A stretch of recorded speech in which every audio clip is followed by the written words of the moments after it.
It is so gloomy outside today in New York City.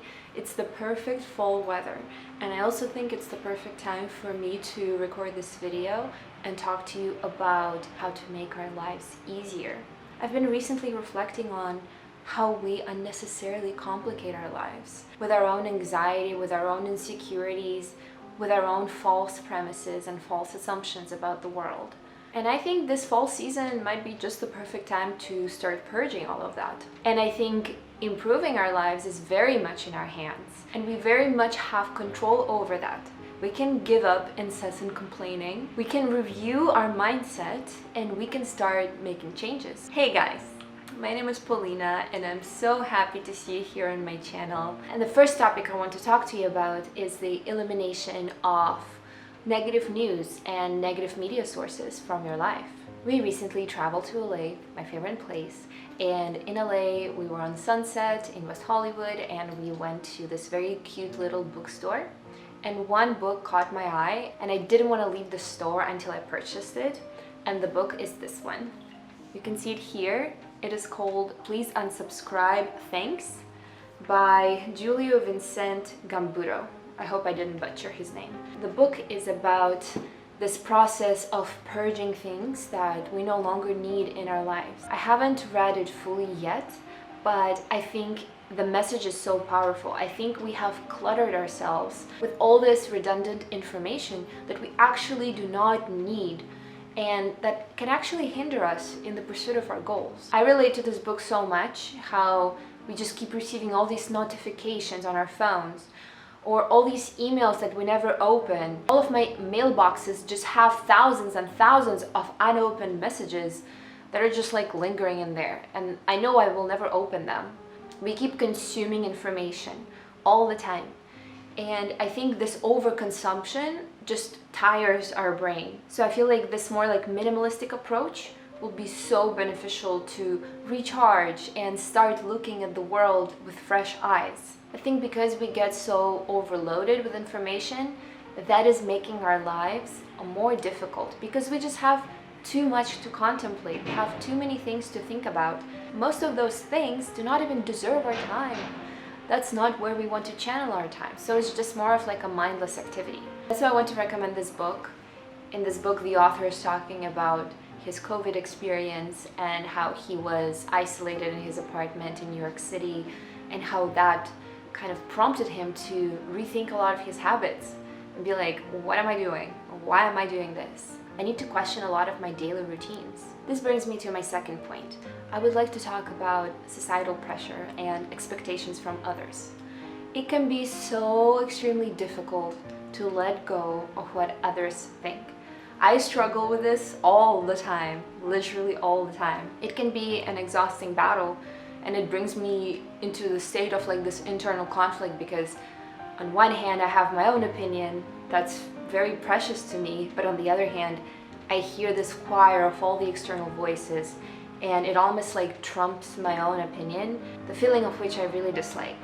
I don't like feeling disconnected from myself. And yet when we live in society, we're constantly facing all these different opinions. I have started feeling it more fully when I moved to New York City, because in New York City, you're never alone, or like very rarely alone. It's a very hustling city, and everyone thinks about how things are supposed to be, what kind of career ladder you're supposed to be climbing, how are things in this industry or that industry, as if everyone has to follow the same path. But I don't necessarily think it's true. So sometimes when I would hear all these different opinions about how hard life is and how much you have to struggle and how difficult it is to have a life a certain way in New York or elsewhere, I just felt this internal disagreement that didn't make me feel good. I'm like, I don't want to listen to you. I have another opinion, and I do believe that things can definitely happen the way you want them to, and everything is achievable. It's just a matter of like taking steps in the right direction. So with my second point, I would like you to think about which person is bringing a positive perspective into my life, which person is maybe bringing me down, who inspires me and who doesn't. And also question whether those opinions are valid. If someone is telling you like this must be a certain way and no other way is ever possible, just like look at people who did it the other way. who achieved something without necessarily pursuing the traditional route. I'll give you an example. In architecture school, people often think that you must work for this architecture office right out of school. And so I was recently talking to one of my professors who is very successful. And I asked her, before you established your own practice, how many years did you spend at an architecture office, kind of like learning the ropes and all of that? And she was like, I never worked for an office. Like, I left school and started my own practice right away. I was like, oh my God, this is possible. There are people out there who are doing things their own way and who are successful.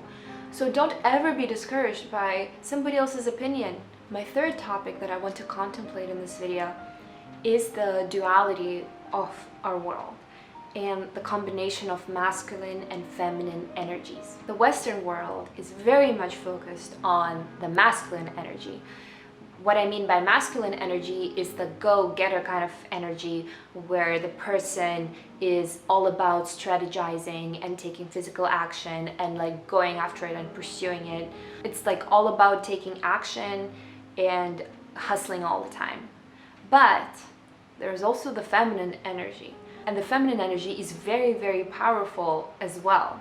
But that one is more about tapping into your intuition, feeling the emotions and understanding what they mean, and setting your feeling state along with the mindset to be attracting those goals, not necessarily like running after them, chasing after them and like achieving them just physically, but also like aligning yourself on like what are you looking for. Feminine energy is also very nurturing, very caring about others. It's about bonding and bringing people together. And this duality of energies is represented across so many planes in our lives. We have the sun and the moon. We have the woman and the man. So I recently started asking myself, how much of my feminine energy am I allowing to be without like suppressing it? Because having lived in the US for a decade, it's definitely hard not to get sucked into the masculine energy go-getter kind of routine. But is it always right? I think tapping into the feminine energy can also be very helpful when it comes down to making your life easier. Because I'm a firm believer that if we establish this calm, this serene, this very like positive but tranquil mindset, and we feel that way, we internalize those feelings, then things can start happening for us more easily with more flow. I recently discovered this channel that I've been really enjoying. The woman who started that channel, her name is Jillz, and I will link the channel up here or link one of her videos.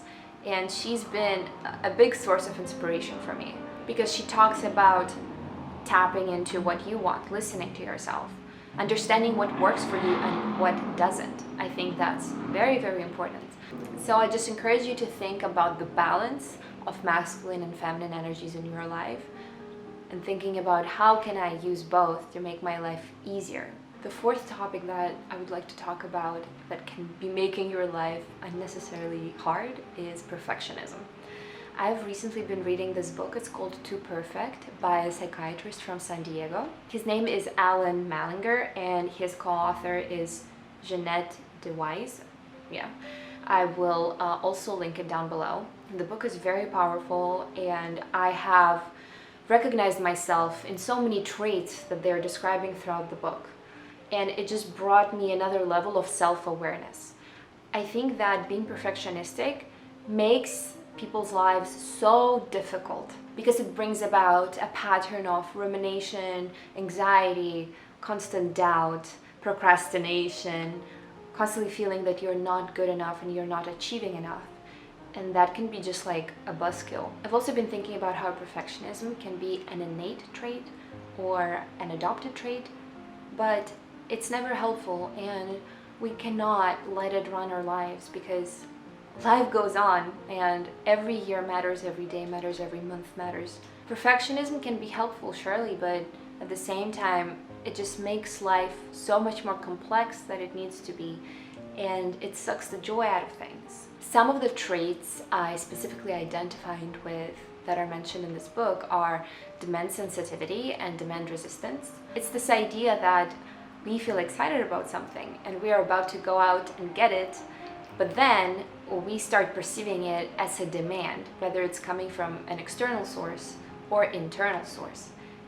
And then instead of thinking, I want to do this, I'm excited about this, this is my free will, and I'm going and doing it, you start thinking, I have to do it, I have to succeed in it, I must do it, I'm obligated to do it.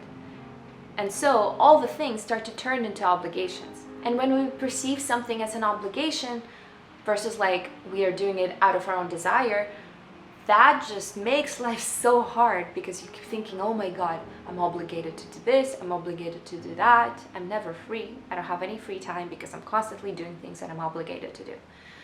It's important to give that up. It's important to ask yourself, what do I want to do today? What am I after today? What will make me happy today? How can I be doing those things? How can I incorporate those things into my schedule?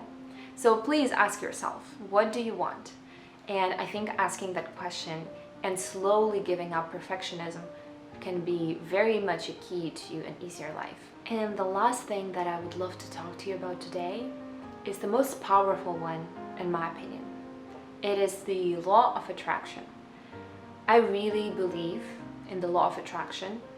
What I've read about it makes a lot of sense to me. And so I've noticed how the knowledge of it has made so many things happen in my life, or I've been able to analyze some of the previous events that took place in my life, and I could link them to how I perceived the situation, what I felt about the situation, and how the situation played out. And so I will recommend another book for you, which in my opinion is one of the most powerful, or shall I say empowering books that I've ever read, and it's called The Law of Attraction by Abraham Hicks, or by Esther and Jerry Hicks. I absolutely love this book.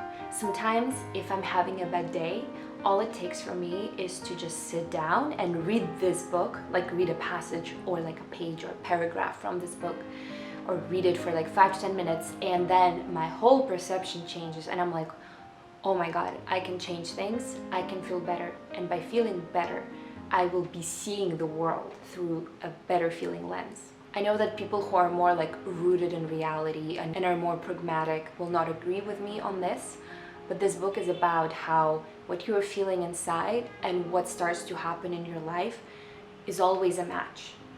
Always. There are no exceptions to this, according to the book.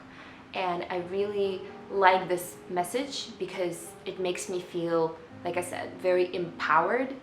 It makes me feel like anything can happen, anything is possible, and everything is achievable.